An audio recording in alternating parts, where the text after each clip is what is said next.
மாணவர்களுக்கு இனிய மாலை வணக்கம். நாம் என்எம்எஸ் தேர்வுக்கு வரக்கூடிய மாதிரி கணக்குகள் போட்டு பார்த்துட்ருக்குறோம். இப்போ மேட் பகுதியிலேருந்து ஒரு கணக்கு பார்க்கலாம். இந்த எண் தொடர் வரிசையை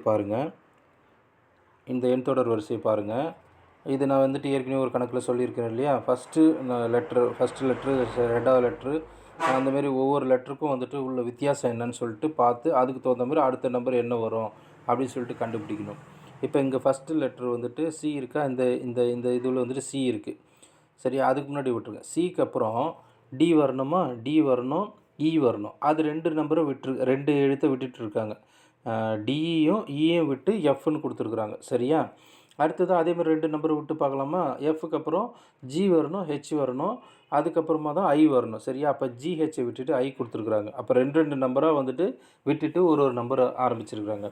இப்போ அடுத்தது ஐக்கு அடுத்தது என்ன வரும்? இந்த இடத்துல என்ன ஃபஸ்ட் நம்பர் லெட்டராக வரும்னாக்கா ஐக்கு அடுத்து ஜே கே விட்டுட்டு எல் அடுத்த லெட்டராக வரலாம். சரியா? எல் அடுத்த லெட்டர் வரணும். அப்போ இதில் எல் இருக்குதான்னு பார்க்கலாமா? எல் இருக்குதா? இல்லை அதுக்கு முன்னாடி என்ன நம்பர் இருக்குதுன்னு பார்க்கலாமா? இங்கே பாருங்கள், இந்த இடத்துல ஸ்டார்டிங் கே வந்துடுது. அப்போ இது ஆப்ஷன் கிடையாது. அப்போ இதை மறந்துடலாம். அப்போ ஃபஸ்ட்டு லெட்டருக்கு நம்ம கண்டுபிடிச்சிட்டோம்.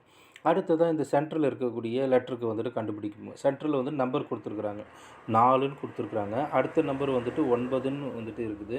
அதுக்கடுத்த நம்பர் 16ன்னு இருக்குது. இதை அப்படியே பார்த்தோம் அப்படின்னாக்கா 9க்கும் 4க்கும் வித்தியாசம் எடுத்தோன்னா எத்தனை? 5 கூட்டியிருக்கிறாங்க. 4ஆக கூட 5 கூட்டியிருக்கிறாங்க. அடுத்ததான் இந்த 9க்கும் 16க்கும் வித்தியாசம் எடுத்தோம்னாக்கா 7 கூட்டியிருக்கு. 9ஆக கூட 7 கூட்டியிருக்கிறாங்க. மேபி அப்போ இதை 5, அதுக்கப்புறம் 7ன்னு 5, அடுத்து 7, அது ரெண்டாக சேர்த்து அப்படி கூட்டியிருக்கிறாங்க. சரி, அப்போ மேபி இந்த 16க்கு அடுத்து இந்த எல் என்ற பக்கத்தில் என்ன நம்பர் வரலாம் அப்படின்னாக்கா இந்த 16 கூட 8 கூட்டியிருந்தாக்கா 8 கிடையாது, 9 கூட்டியிருக்கணும். மன்னிச்சிடுங்க, 9 கூட்டியிருக்கணும். 5, 7, 9 கூட்டியிருந்தால் என்ன வரும்?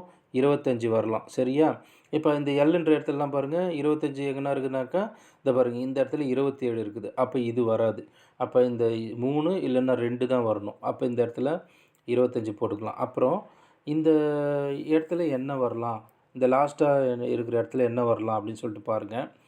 இந்த 6 இருக்கு இல்லையா? 6லேருந்து பிக்யூஆர் எஸ்ஸையும் டியும், ஆருக்கு அடுத்து எஸ்ஸும் டியும் விட்டுட்டு யூ கொடுத்துருக்குறாங்க. இப்படி இருந்து வாங்க, இந்த சைடு இருந்து வாங்க. சரியா? அப்படி வந்தால் தான் நமக்கு ஈஸியாக இருக்கும். அப்போ பாருங்கள், இந்த 6 இருக்குது இல்லையா? அந்த 6லேருந்து பிக்யூஆர் எஸ்ஸும் டியும் விட்டு யூ கொடுத்துருக்குறாங்க. இந்த 3வது இந்த சென்டர் இதுக்கு.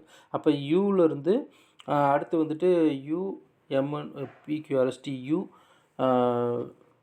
வியும் டபிள்யூயும்